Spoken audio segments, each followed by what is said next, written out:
ख्वाजा आसिफ की, तो ख्वाजा आसिफ साहब ने भी आज एक पाक भारत के हवाले से अगर बात करूं, उनका मीडिया किस तरह से पर मोदी सरकार के ऊपर, अमित शाह के ऊपर, वो कहते हैं बार्किंग लाइक बात है, जियो न्यूज वगैरह इनकी नशियात ने भी खलल डालना शुरू कर दी। पाकिस्तान की आर्मी कैसी है, पाकिस्तान की इंटेलिजेंस कैसी है।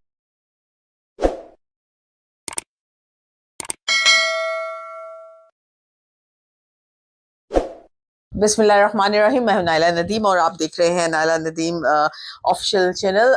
नाज़रीन, पाक भारत के हवाले से अगर बात करूं तो कुछ अब ड्रामाबाजी नजर आने लग गई है। इंडियन मीडिया खुद अब वो कहते हैं बार्किंग लाइक बार्किंग अपने मीडिया पर, अपने सियासतदानों पर और अपनी आर्मी पर, अपनी स्टैब्लिशमेंट पर इस तरह चीख रहा है कि खुद खुल गई। वो कहते हैं तानू अपनी पवे सेम कंडीशन विद दिस, कि वो खुद आपस में ही एक दूसरे के साथ लड़ने लगे हैं।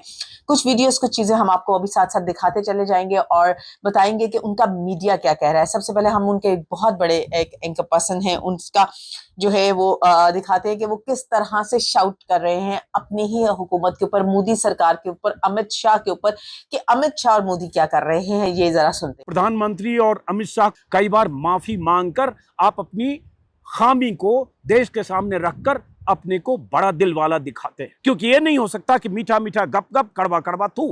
कश्मीर में सब अमन चैन है, कश्मीर ट्रैक पर है, कश्मीर में सैलानी आ रहे हैं, तो ये सारी जिम्मेदारी या सारा क्रेडिट आपको, इसका सारा क्रेडिट आपको, तो ये हुआ मीठा मीठा। लेकिन जब कड़वा आ गया, जब आतंकी आ गए, जब आतंकियों ने रेकी करके और उसके बाद बैसरत घाटी में 26 लोगों को, बेकसूर लोगों को मौत की नींद सुला दिया, तब आप इसको एक ऑल पार्टी मीटिंग में बहुत दबाव में आकर सिक्योरिटी चूक का हल्के से बात मानकर और उसके बाद सन्नाटा खींचते हैं। और उस सिक्योरिटी चूक पर किसी चैनल पर कोई सवाल नहीं पूछा जाता है, एक ट्वीट आता है किसी चैनल का, उसे भी डिलीट किया जाता है। मतलब आपने अगर ऑल पार्टी मीटिंग में मान लिया सिक्योरिटी चूक है, तो भी किसी चैनल ने उस सिक्योरिटी चूक को एजेंडा बनाकर आपसे सवाल नहीं पूछा, क्योंकि वो सब कॉम्प्रोमाइज्ड है। लेकिन वो सवाल नहीं पूछ रहे हैं, जवाब देने की जिम्मेदारी तो आपकी है, प्रधानमंत्री मोदी जी और गृह मंत्री अमित शाह जी। नाज़रीन, आपने देखा कि उनका मीडिया किस तरह से कर रहा है और लोग क्या कह रहे हैं।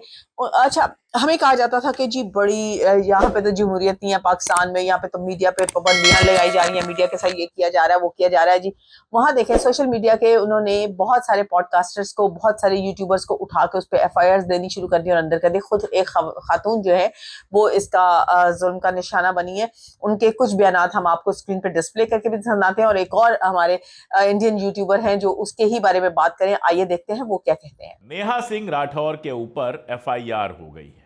नेहा सिंह राठौर को आप लोग जानते हैं, सोशल मीडिया पे काफ़ी चर्चित हैं, लगातार उनके वीडियोस आते रहते हैं। यूपी में काबा बनाया था उन्होंने यूपी इलेक्शन के पहले, जो खूब वायरल हुआ था और उसके बाद उनकी चर्चा हर तरफ होने लगी और अब लगातार वो लोकगीत, भोजपुरी, अवधी मिलाकर लोकगीत बनाती हैं और वो वीडियोस लगातार आते रहते हैं। उनका स्टैंड जो है वो हमेशा सरकार के खिलाफ रहता है। सरकार के खिलाफ होना अपने आप में कोई अपराध नहीं है। अगर ये अपराध है फिर तो हमारे जैसे हजारों लोग, लाखों लोग अपराधी हैं जो भारतीय जनता पार्टी को वोट नहीं देते या फिर सरकार के खिलाफ बात करते हैं। अभी हाल में जब पहलगाम वाला हमला हुआ तो उन्होंने कुछ स्टेटमेंट दिया, उनमें से कुछ स्टेटमेंट ऐसे हैं जो मुझे भी नहीं पसंद आए।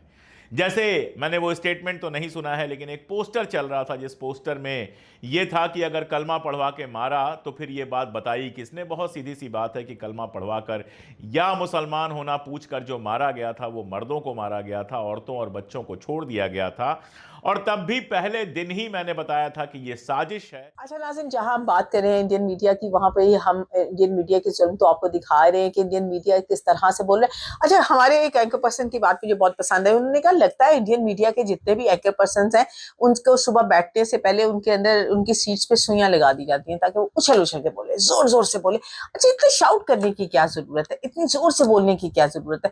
माइक लगा होता है, आवाज आराम से भी पहुंच जाती है। एक साहब तो वो जो सलाम करते हैं वो भी इस तरह से लेते हैं, हेलो करते हैं तो वो इस तरह से लेते हैं कि अभी स्क्रीन फाड़ के बाहर आ जाएंगे। एनीहाउ, बात करें हम ख्वाजा आसिफ की, तो ख्वाजा आसिफ साहब ने भी आज एक बयान दिया। उन्होंने कहा जी 2-3 दिन खतरे के, अगर 2-3 दिन खतरा जंग ना लगी ना तो फिर खतरा टल जाएगा और हम अपने कोने कोने की हिफाजत करना जानते हैं। सारी दुनिया जानती है कि पाकिस्तान की आर्मी कैसी है, पाकिस्तान की इंटेलिजेंस कैसी है। इंटेलिजेंस का हाल आगे चल के आपको मैं बताऊंगी कि इंटेलिजेंस ने आज हमारी किस हद तक इंडिया के प्रोडक्ट्स उड़ा के रखती है। तो आप अच्छा, ना सिर्फ ये अपना मीडिया इनका प्रॉब्लम क्रिएट करिए गवर्नमेंट अपने मीडिया के लिए, बल्कि जो खिलाफ बोल रहे हैं गवर्नमेंट के उनके लिए, बल्कि उन्होंने क्या किया, हमारे बहुत ही सीनियर तजिया निगार और सहाफ़ी और एंकर पर्सन है मुबश्शिर लुकमान, उनका चैनल भी इंडिया में बैन कर दिया है। हमारे निजी चैनल्स को, जो गवर्नमेंट की हमारे चैनल्स हैं जियो न्यूज़ वगैरह, इनकी नशरियात पे भी खलल डालना शुरू कर दिया उन्होंने उधर, ताकि लोग देख ना सके, सच को ना जान सके। तो मोदी सरकार सच से बहुत घबराती है। अच्छा, दूसरी तरफ हम बात करें अगर मोदी सरकार की, तो वो ख्वाजा आसिफ ने भी कहा कि मोदी सरकार जो है वो इंडिया को सबसे ज्यादा नुकसान पहुंचा रही है। अच्छा, हमने कहा कि इनकी इंडियन इंटेलिजेंस ये है कि भब्बर के इलाके के अंदर, आजाद कश्मीर के अंदर इन्होंने एक ड्रोन भेजा, जो ड्रोन था और पाकिस्तान की जासूसी के लिए आया था। पाकिस्तान इंफॉर्मेशन मिलने के बाद उसे मार गिराया गया और काफी नाकामी का सामना करना पड़ा इंडिया को। शुक्र करें इसके अंदर फिर कोई पायलट मौजूद नहीं था, ये सिर्फ ड्रोन था, वरना अब हमने चाय भी नहीं पिलानी थी, अब हमने तेज किस्म की कॉफी पिला के भेजनी थी, और फिर कॉफी का टेस्ट भी वो सारी जिंदगी लेते रहते। तो इंडियन आर्मी, इंडियन गवर्नमेंट से हम सब की रिक्वेस्ट है कि आप टी कॉफी हमारे साथ टेबल पे बैठ के टेबल टॉक के थ्रू पी लीजिए, यूं बार बार गिर के ना पीजिए। इसके साथ ही मुझे इजाजत दीजिए, कल फिर मिलेंगे। एक स्पेशल चीज तो मैं आपको बताना भूल गई, आज जहां पर बहुत ज्यादा चल रहा है वहां पे आज मेरी बर्थडे भी है। मुझे ये था कि मैं स्पेशली बर्थडे अपना कोई व्लॉग करूंगी, अपनी लाइफ के बारे में आपको बताऊंगी, लेकिन पाकिस्तान के जिस तरह के हालात चल रहे हैं और जिस तरह वो रहा नहीं जाता इंडियन मीडिया को देख के, तो इंशाल्लाह आने वाले कमिंग संडे और मंडे को मैं आपको अपनी लाइफ का व्लॉग करके बताऊंगी कि मैंने अपने कैरियर का आगाज कैसे किया। ये वीडियो और इस किस्म की और वीडियोस देखना चाहते हैं तो हमारे चैनल को सब्सक्राइब करें और बेल आइकॉन के बटन को प्रेस कीजिए ताकि बर वक्त आपको वीडियोस मिल सके।